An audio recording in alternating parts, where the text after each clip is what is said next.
is Rob Thompson, Game Plan You today, presented by Sports Biz Radio. We got the legendary, I'm using the word legendary, Ray, the It's legendary generous. Ray Katz. So welcome. Thank you very much, Rob. Appreciate the kind words. I don't like thinking of myself as old enough to be legendary, but it's all good. Thank you very much for having me on your tremendous show today. Lots of interesting things going on in the world of sports. Isn't it? It's unbelievable. It's the first time ever that any of us have been around when there's absolutely no sports. It's completely the industry is at a standstill. No question. It's interesting. Years ago when I was representing State Farm, one of the reasons we loved Home Run Derby was because there was just about nothing going on that day, and you pretty much owned the headlines. And so now any good conversation can even own the headlines. Yeah, it's unprecedented to what's happening right now in the world of sports. I started posting some things like ESPN had some old clips of like dodgeball. You know, they had another game of guys like racing to go up a set of stairs that were slippery. Yeah. Like, right. I'm sure Vegas is going to have some lines on it. So anyways, let me take a step back. So Ray, you and I crossed our paths a little bit, although we didn't know each other then at the NFL, at the league office. Correct. Back in the mid-90s.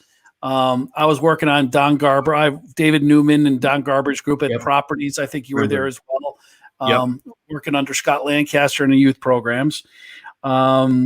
Then you had a great career there. You were there for what, 15 years, 16 years? I was actually at the NFL for 5, but worked with them for 15 years in different capacities, working with licensees, working at agencies, et cetera, et cetera. So pretty much I nonstop worked with the NFL from 92 actually through 2009 in different ways. I was actually at the league for 5 years and did work on youth programs, but also ran the advertising, research, promotional group. And had an amazing experience there, yes, with legends like Don Garber, Steve Phelps, John Bello, Frank Vono. The list goes on and on. Just a great group. What an alumni group that was, right? Yes. That came out of there during that era. Then you moved on, and I know adjunct at Columbia and NYU as well, sport management programs. Yes, I was at NYU for over 25 years. I started when I was 11. But no, I taught there for over 25 years, got the nice cufflinks, and then was recruited halfway by Columbia. And then finally, I started there in 2009. And then finally, in 2013, they asked me to go full time with respect to just teaching there and not at NYU. Vince Gennaro is an incredible person, took the offer, and I've been there ever since. So this is my 11th year at Columbia and the first one that I'm teaching online, to your point. Yeah, it's pretty wild now. The whole industry is forced to go online. What do you think about that, especially from an education, higher ed standpoint? You know, I think it's interesting. I think it's really disruptive to the whole higher ed business because you no longer need to have billions of dollars in endowments. You no longer need to have hundreds of millions of dollars in real estate. You and I could put together with 3 other people an incredible curriculum that if it was built the right way in conjunction with, good networking and career pathing and the right curriculum where the jobs are and flexible curriculum could move as the jobs move that could pivot. I mean, you could build an online program that's second to none in sports. So I think it's a challenge for the sports programs to stay current. And I give tremendous credit to the folks at Columbia now to take some forums online. I was just invited to be in a sponsorship panel today, a virtual panel, like second day of May, I think it is, with some of the luminaries on Columbia's faculty. So yeah, it's just changing a lot, and schools are not going to be able to get by on their names quite as easily because at the end of the day, what rings the cash register, what drives jobs? Yeah. No, well, that's okay. I mean, the brand names, they have the infrastructure for it too. Schmucks like us, I'm sure we could figure out how to weasel our way in there, So, but talk about you have such an entrepreneurial spirit, and every time I turn around, you're involved in your name pops up or your company name pops up, and you guys are being disruptive in that college licensing media rights space. Mm-hmm. talk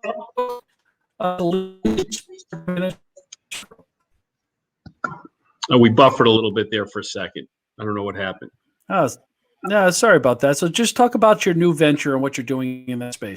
Well, yeah, it's interesting. It's not that new anymore, but we did stay kind of below the radar for 3 years. And then once we kind of did a couple of big deals, we were out of that, and so we're very visible. Mike Schreck and I started this company at the end of 2014 with the vision that more and more focus by the networks and by sponsors and by everyone else was really on the Power Five conferences. And we felt that the Power Five conferences is just a fraction of what goes on in the college landscape. I mean, I have a nephew who's a Division III national championship golfer at Illinois Wesleyan, and those kids and those parents, they don't know they're in Division III golf. They're competing for national championship. They had to beat out 297 other Division III men's golf teams last year to win. And I've seen this for many, many years. What goes on at the Ivy tournament and the Southern Conference tournament is an incredible event. The Summit League in Sioux Falls is an amazing event. So we felt there was a lot of commercial value in aggregate to all of this. And we've built a business where we represent 22 conferences across divisions for sponsorship packaging and sales, sponsorship valuations, encompassing almost 300 universities. We have a partnership with the NJCAA and the ECAC, which is another 750 schools combined, 525 two-year schools and almost 250 four-year schools through the ECAC. And then we also do media rights deals, and we've done unprecedented six-figure deals in Division II for streaming only, and in Division I, we've been able to do seven-figure annual deal for the Colonial Athletic Association, as well as help them kind of move their championship infrastructure to CBS. So working with a whole bunch of other Division I conferences on media, more to come, and we are incredibly excited about that. I see you have the partnerships up on the board, so thank you. Yeah, see how that works a little bit. I got my own broadcast studio here, Ray. You're got an amazing thing going on. It's tremendous. Yeah. So how does esports fit into this whole thing with what you guys are doing as well? Well, esports is a very interesting space, and I still remember standing watching my nephew play golf on the golf course, and this is about 3 years and 6 months ago, and we're signing our first conference deals, and I remember saying to our head of business affairs, Neil Malvone, and Mike, let's put a line in for esports rights just in case anything ever comes of it. And so we actually have esports rights in about 3/4 of our conferences, and we started working with the ECAC, which had seen better days. Dan Coonan came in and did an unbelievable job as commissioner, starting to turn it around. And then he decided he could really turn it around on esports, asked us for an assessment of that. And as you know, Rob, the NCAA can't really be the governing body for esports because these kids are used to selling their streams. They're used to competing in tournaments and making money during the summer. And the rules of NCAA amateurism don't work. So they've so far opted, and they've investigated carefully, and they're doing a great job of it, but they've opted not to get into esports. So we've decided we can work with the ECAC to make the ECAC essentially the NCAA of esports, approaching 70 schools that are members now competing for national championship at HV GamerCon, which was supposed to be early next month, but is now being moved to 9/11 and 9/12, September 11th and September 12th. Across multiple games. And then in the NJCAA, we're approaching 40 members, again, competing in esports. And it is just so exciting to see these kids who never got to wear a jersey, the pride they have wearing their school jerseys and winning national championships for schools like Marist, SUNY Canton it's just unbelievable to watch. What are you seeing now with, I'm just going to pivot a little bit here, but with all the NCAA, pretty much every school at all levels have shut down and postponed and canceled their spring seasons, especially in basketball. Where do you see that kind of the trickle down effect and the overall economics of the sport moving forward? Has it affected your business at all? Well, too early to tell because, we've sent out all of our invoices and we assume we'll be collecting them as planned. But NCAA came out and they talked about what they're going to be doing to send the annual check to conferences. And it's going to be a little different. I'm still trying to figure that out because that announcement literally came out in D1 Ticker today. But I think our conferences are actually going to be okay. I think the fact that they had a reserve, they did a nice job keeping a reserve. I think that the conferences that are going to lose money primarily are the ones that, are used to having, 10, 12 units, 15 units as their teams proceed through the tournament. But, they're the schools that can afford it. The Dukes and the North Carolinas and the Ohio States of the world. So too early to be an expert on exactly what the impact is, but I'm very hopeful that the NCAA is going to do the right thing and take care of the conferences and the schools that just need the money to compete and to pay coaches a living wage. We're not talking about the schools that are, paying coaches 5 times what the university president makes. So it's an interesting time. As far as esports is concerned, we put together an NBA 2K event that's getting very well received, both for ECAC and NJCAA schools. And I would encourage any kids that play college esports to go on LinkedIn, look under Ray Katz or Collegiate Sports Management Group, and you can learn about this tremendous opportunity to compete over the next several weeks in NBA 2K, just as a release and an outlet. So on the esports side of it, there's huge opportunity there, right? And you guys seem to be in the right place at the right time with the right leadership in place, especially with the partnership with the ECAC. What's next? What's next in that? Is it going to be multiple titles with publishers? Yes. Is it going to be national? Yeah, it is national. We have schools from as far as Texas and California that have joined the ECAC.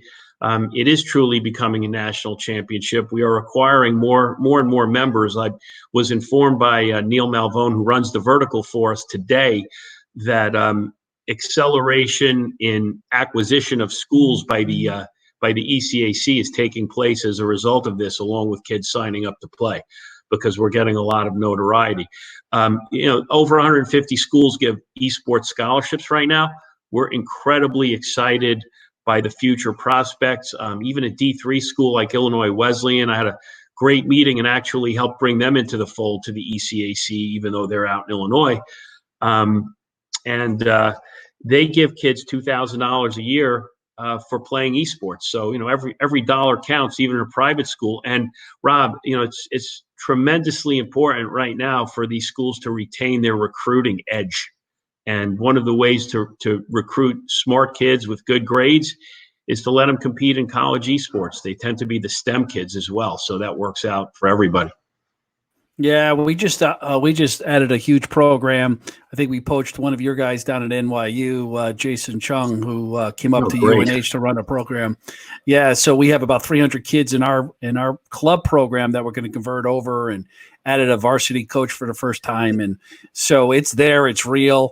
And like you said, you have kids that are probably a little bit higher academically that are going to be focused in on, sports technology, blockchain, some of those things that kind of come on the back end.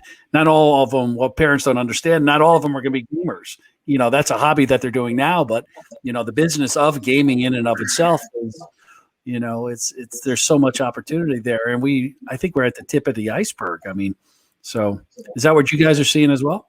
100%.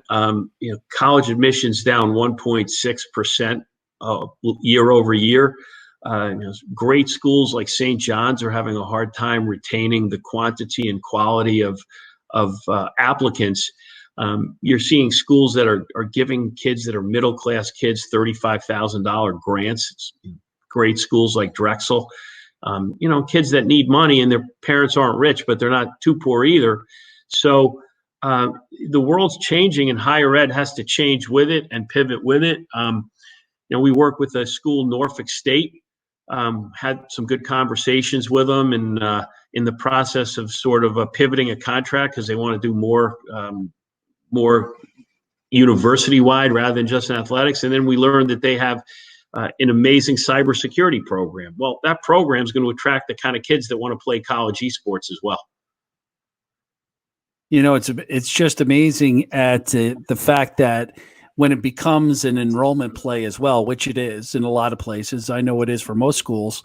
You're also talking about kids that probably don't need a lot of, to your point, yeah, they do need some financial support, especially at where the grades are. But now where we're faced with in the forcing of higher ed and education in general to move, online like this, it falls in line with exactly what they're doing to begin with, right? It's part of their culture. Yeah. So I don't know. I don't think anybody can look past esports anymore. I love the fact that it's not attached to the NCAA right now.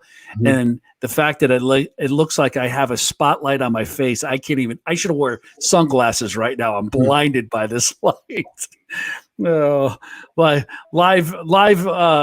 entertainment, right? Right. You just never know. Absolutely. There's always something that happens that you have to be ready for. No, I agree with you about esports. It's taken off. We're building some great strategic partnerships with companies that work in the high school space, with tech companies, with gaming companies, gaming chair companies, great companies like eFuse. We partnered with them. So having a lot of fun doing this, and really just want to do the right thing and create a great product and use kind of the Olympic model and let these kids sell their streams and sell advertising and sponsorships to themselves. Just all we ask is that while the championships are going on, you don't sell to a competitive brand, so we can maintain value of the sponsorships. All right. I agree. You ready to take some questions? Absolutely. So this is from Scott Garber. How are esports athletes currently recruited? How do you find them? It's interesting. There are companies that are working on samewayscout.com, and companies that do it in traditional sports are building platforms where students can post everything about themselves, including their grades and their ability and their scores in different esports. And there's a lot of word of mouth, but really the schools are finding, the kids are finding the schools. I mean, this is looking more like basketball recruiting was in the 1940s and 1950s. Coaches that are in the know, coaches that are well networked. It's a community that is used to communicating online. So just, kids are inquiring via LinkedIn or, of coaches and of schools, and they're finding each other. It's not a huge money business yet where, you have sneaker companies paying money to get kids. It's just not there yet. And hopefully it will never be there. Hopefully this will always be a legitimate, I call it student athlete business, as opposed to athlete students, which is unfortunately what takes place in a lot of the schools right now. I mean, I kind of have an interesting place where I draw the line, right? You're basically competing in legitimate college sports or college esports as long as the university president is making more money than all the coaches and athletic director. And, and that's not going to change in my lifetime in esports, but it obviously has changed where in 43 of the 50 states, the football or basketball coach is the highest paid state employee. And that's just crazy when you really think about it. Yeah, it is. And it's going to change. The model's going to change. Higher ed's going to change in the next 5 years or so, maybe even sooner. But that's all right. There's always going to be a place for colleges. There's always going to be a place for fraternities and Division I athletics. It's just the model obviously is going to bend, right? Mm-hmm. And so anyways, so I have another question for you, and I think this is a good one because not everybody knows exactly how esports runs and what is it about esports. What are the games, the publishers? I think if you could give a quick overview on how it's set up as a business. Yeah, the publishers really have a lot of the juice right now in terms of the top esports games that are being played, and League of Legends is still sort of the leader, but you have Fortnite and you have all the other games, and the publishers are trying to drive this thing. And what we're trying to do is work with the publishers to ensure that their games stay at the top and the forefront of what kids want to play and what college students want to play. It's going to be interesting how this evolves as this becomes a bigger money business, because right now it's a great exposure play. I mean, where I really see this going is I see this being more of a licensing model, because if the big companies, the big publishing companies try to just say, hey, if you want to play our game, write us a check for, $200,000 a year, it's not going to happen.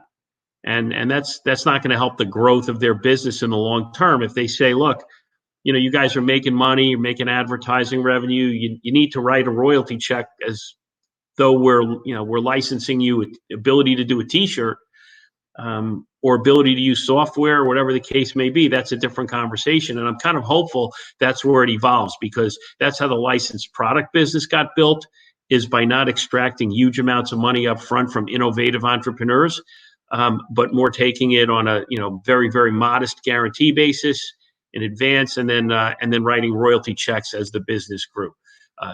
David Beckerman from Starter would have never been able to write checks to the NFL of $5 million if the NFL was extracting $300,000 a year from him day one when he started in the late 80s. They extracted probably $10,000 as a guarantee, and then he had an opportunity to build the business up, and the toll he had to pay the NFL grew. So that's how I'm hopeful this thing is gonna play out. The great thing about it is, Ray, with you, and I've always admired you, especially Likewise. just knowing you. Yeah, because you've evolved with the business, and we all have, and we had to, and that's why we're sitting here talking today, and hopefully, providing some value for people. What a lot of people don't realize is esports and gaming has been around for a very long time, or just gaming's been around for a very long time. And think of Madden and running, we used to run Madden tournaments all the time. And that was 25 years ago. Right. So this isn't a new occurrence. The gaming and the scalability is changed, and how they distribute the content has certainly changed. But, anyway, so I applaud what you've done and what you're doing, and your entrepreneurial spirit, and the people in their lives that you're making a difference for, and these kids at the 1AA, Division II, and Division III level, and esports. And, Ray, you're always right in it. You're right in the middle of the mix. I appreciate that, Rob. I got to, give a shout out to, my business partner, Mike Schreck, and Neil Malvone, who heads up this vertical, and Thomas O'Keefe's doing a great job. I think one of the keys to our success, frankly, is that everyone respects each other in our company. And it's a multi-generational company that has people in their 20s, 30s, 40s, and 50s exchanging ideas and kind of getting the best of everyone's perspective and leaving the worst. So, I really think that's so key. I still remember when I spoke at an ad tech conference, and I opened up by saying, I'm so excited to be here, because 5 years ago I would have been way too old to speak at a digital advertising conference. And it was kind of true. Sooner or later, people that have experienced this in traditional sports and in other non-traditional sports, it's going to be a lot of the same principles that are going to build esports to magnificent, unforeseen levels. Yeah, I agree with you. But before I go blind from the sun glaring in my face, I'm going to throw one more question out at you. Great. And this is something that I ask a lot of people, and I think it's the value that you usually, with the answers that come out of that, just help out usually really young career seekers. So all the things that you've learned in your life, the good and the bad, and we've been through downturns in the marketplace before like this. We've been through 9/11.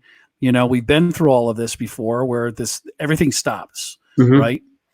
But knowing what you know now, that life does come back, the market does come back, business comes back, and it is a roller coaster. What advice would you give 21-year-old Ray Katz right now? If you could go back in time, what would that advice be?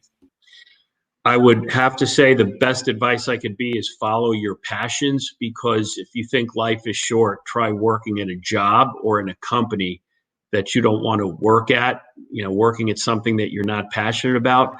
And then at the end of the day, surround yourself with good people, find a great mentor or great mentors because that's going to make a massive difference in terms of the quality of your life. You never stop learning. You never stop growing.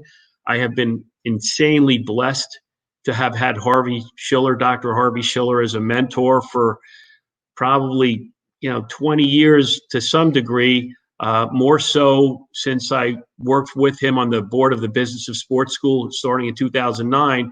And then in 2015-16, he became an investor, a board of advisor, and ultimately the chairman of our company. So if you can find someone that is even close to Dr. Harvey Schiller, you'll be doing yourself a great service. Mentorships mean everything, right? They mean everything. As always, Ray, you're a class act. I'm so sorry it took me probably 2 or 3 years to get you on here, but I'm glad I finally pinned you down. All good. Thank you for having me. You do great work. I appreciate the opportunity. Thanks so much for the kind words. That's Ray Katz over there. I'm Rob Thompson. You're watching Game Plan U today. Thanks, everybody. Be safe out there and wash your hands, and we'll see you next time. Take care. Thank you, Rob. Appreciate